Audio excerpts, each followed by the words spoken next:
Salut la compagnie, comment ça va? Moi très bien, je suis dans le rush en ce moment mais nickel. Beaucoup de commandes de cure à gérer, pas mal de vidéos à vous terminer et une grosse préparation pour le stage qui va arriver fin février. Enfin voilà, je suis assez débordé en ce moment mais j'aime bien être occupé. Ah, si le décor se pète la gueule, ça va pas. Et en plus, et ce sera le sujet de cette vidéo, mais je pars dans très peu de temps pour un trek en autonomie sur plusieurs jours, donc j'ai vraiment hâte. Et je vais vous en parler de toute façon dans cet épisode. Voilà, donc je suis en pleine préparation de mon équipement. Et je me suis dit, eh bien, quitte à le faire, autant vous en parler en même temps dans cet épisode. Vous parler de tout mon matos. Je suis Alexis Bruce et bienvenue sur ma chaîne YouTube.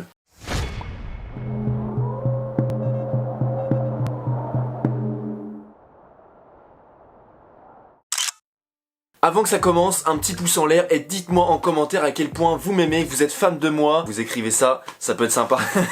Je pars en direction des Cévennes pour traverser le massif à pied. Plus de 80 km et 3000 mètres de dénivelé positif. Et ça à faire en 4 à 5 jours maximum. Donc ça va être sympa, ça va être très sympa et j'ai hâte. Je ne pars pas seul puisque je rejoins Eric pour cette aventure, Eric de la chaîne Ciel Mont Bivouac. En fait, pour tout vous expliquer, je l'accompagne sur une portion de son projet Winter Trek.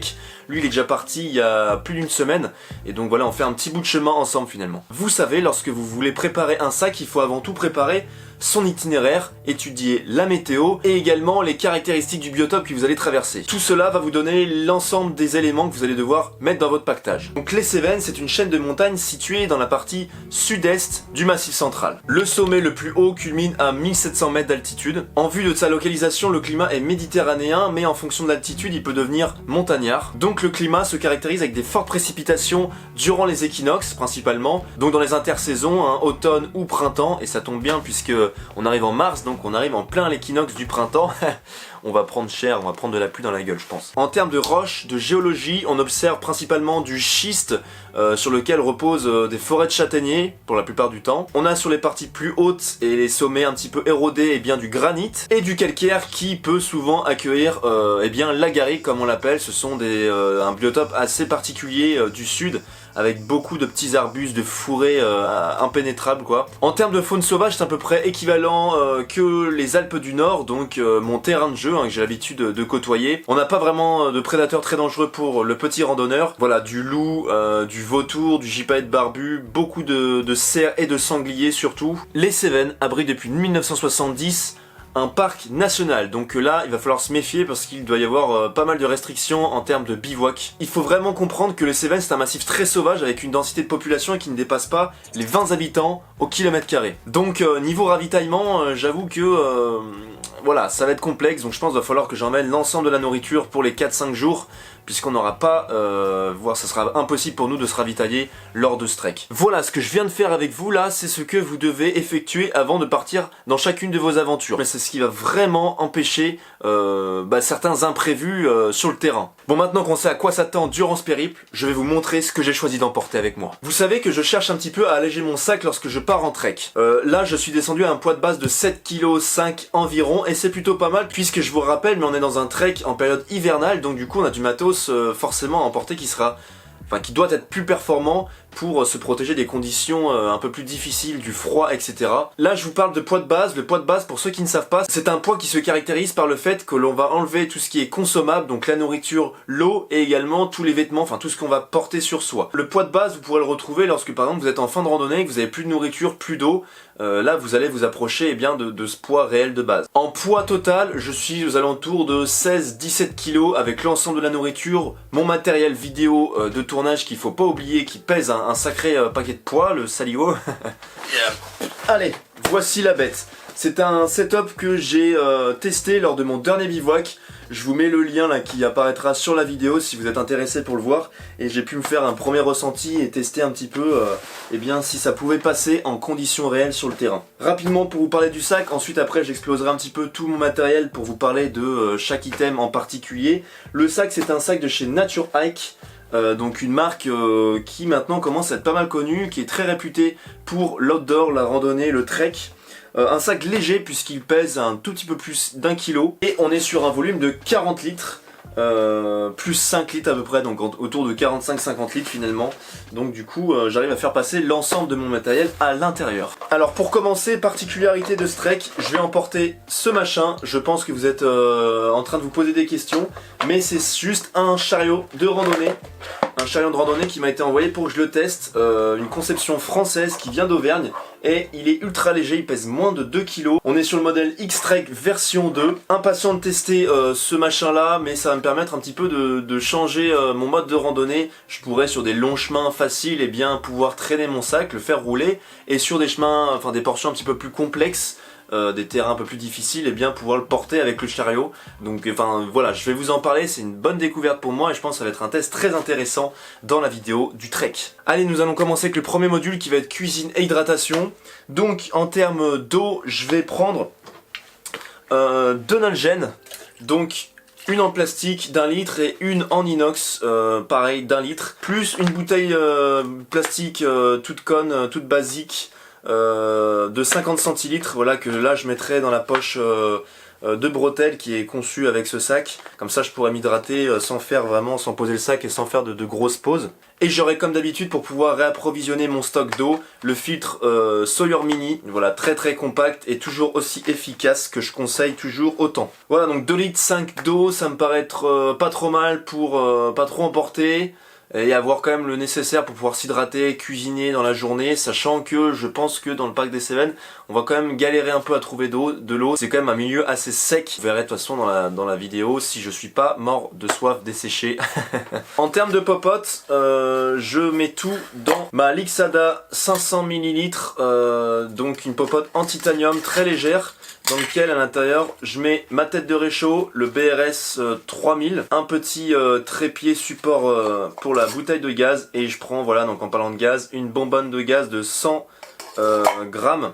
Comme d'hab, vous commencez à me connaître, mais l'ensemble de mon kit cuisine va être stocké dans cette petite poche là, sur lequel j'ai mentionné food, une poche en filet très légère. Là-dedans, j'emporte donc mes deux petites Folda Cup, une plus petite pour boire et une pour faire office d'assiette pour manger. Une petite cuitochette très très légère et efficace, ça suffit largement pour manger 4 lyophilisés ou une petite soupe de nouilles chinoises. Voilà, alors j'ai pas encore fait les courses pour la nourriture, mais ça sera beaucoup de, eh bien, d'oléagineux, de graines, etc. On aura aussi quelques barres, les fameuses pommes-potes qui permettent d'apporter un petit peu de vitamines et de fraîcheur. On aura de la viande séchée de ce genre là, là c'est de la marque Spill, donc voilà, une viande séchée qui est très très intéressante, ça fait une portion par journée ou par repas pour apporter un petit peu de protéines. Des petites soupes, voilà, de la marque Nord, assez léger et sympa à manger, et puis les fameuses nouilles chinoises. Je prendrai également quelques lyophilisés, voilà, de la nourriture très légère qui se transporte facilement. Et puis après on a comme d'habitude, eh bien quelques petites boissons, du café, du lait, des tisanes, enfin comme d'habitude quoi. Ça ne change pas. Voilà en gros pour le module cuisine, c'est à peu près tout ce que j'ai. Vous avez vu que j'ai qu'une popote de 500 ml, ça suffit largement en fait, c'est qu'une tasse. Mais quand on est en trek, on veut juste faire bouillir un tout petit volume d'eau pour se faire chauffer une nouille chinoise ou un lyophilisé, on n'a pas besoin d'une grosse popote qui prend de la place quoi. En termes de vêtements, j'aurai ma montre G-Shock 1000B que j'ai toujours sur moi, donc avec un GPS intégré, un thermomètre, etc. Enfin là, beaucoup d'outils, donc ça c'est ce que j'aurai au poignet. Clac, ici on a mon petit kit vêtements de rechange, etc. dans un sac étanche, donc pour les protéger de l'humidité. Un petit polo là de chez Akamac, qui est bien chaud, un polo manche longue. J'ai aussi le petit collant qui va avec, collant synthétique. Un bonnet pour se couvrir la tête, vous savez qu'il y a 40% de déperdition de chaleur par la tête, donc c'est important de se couvrir la tête. J'ai en tout 3 paires de chaussettes, donc une que je vais utiliser pour la nuit, donc qui restera propre, et 2 qui, en fait, avec lesquelles j'alternerai pour qu'elles aient le temps de sécher si je les lave, etc.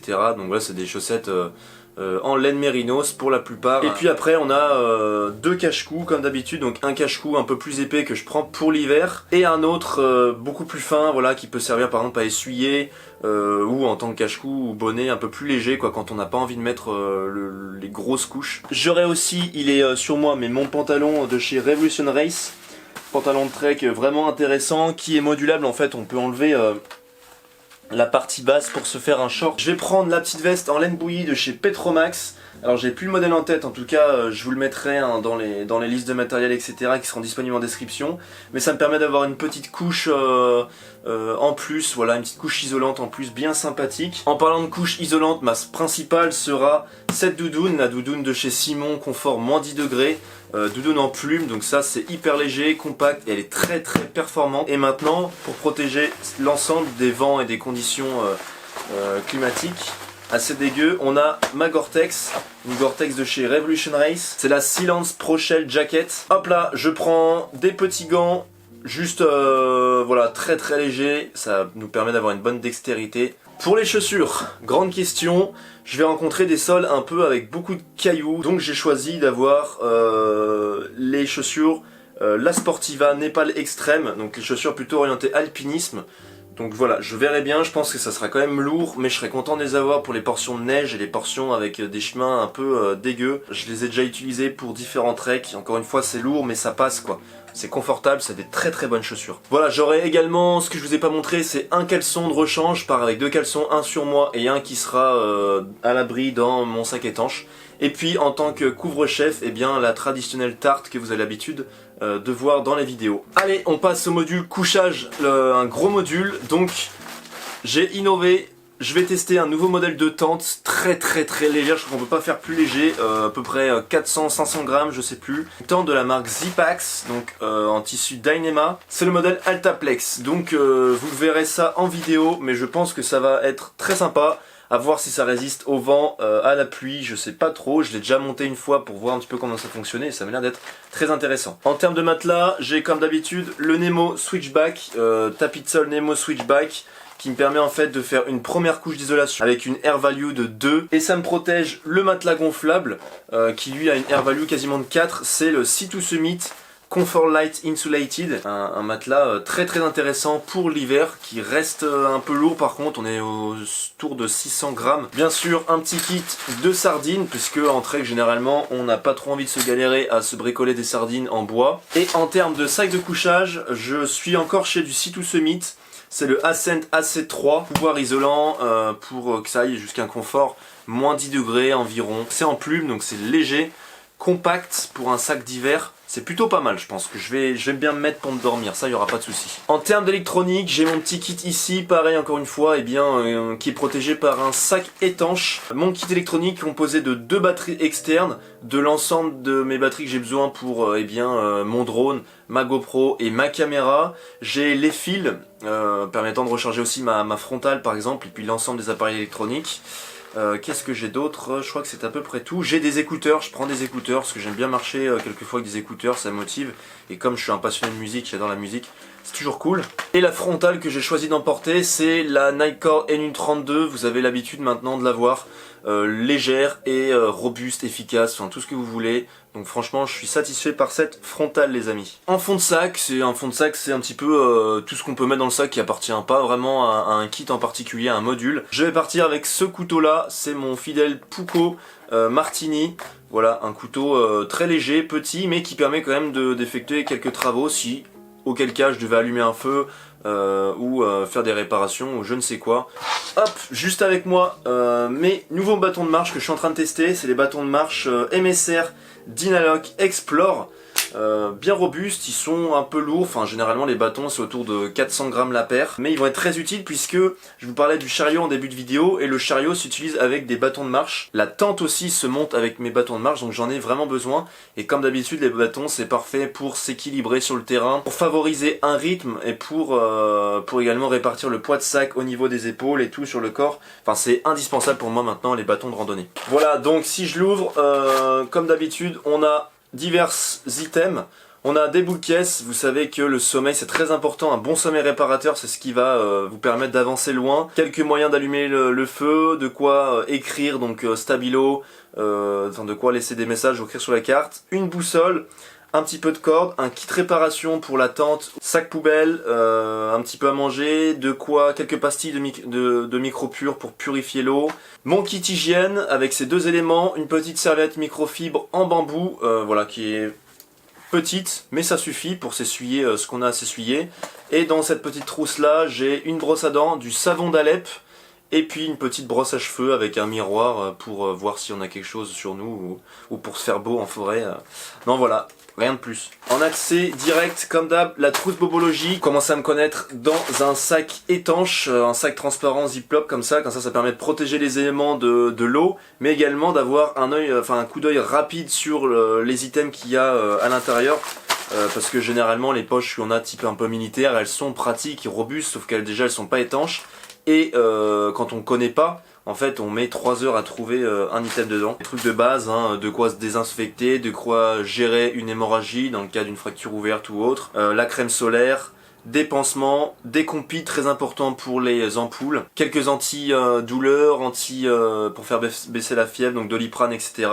Anti-diarrhée. Je les ai pas là dans le sac pour l'instant, mais mes papiers d'identité et un peu d'argent liquide comme d'habitude. Un masque, puisque nous sommes en temps de Covid et on peut rien faire sans ce fameux masque. Et puis la carte, une carte imprimée.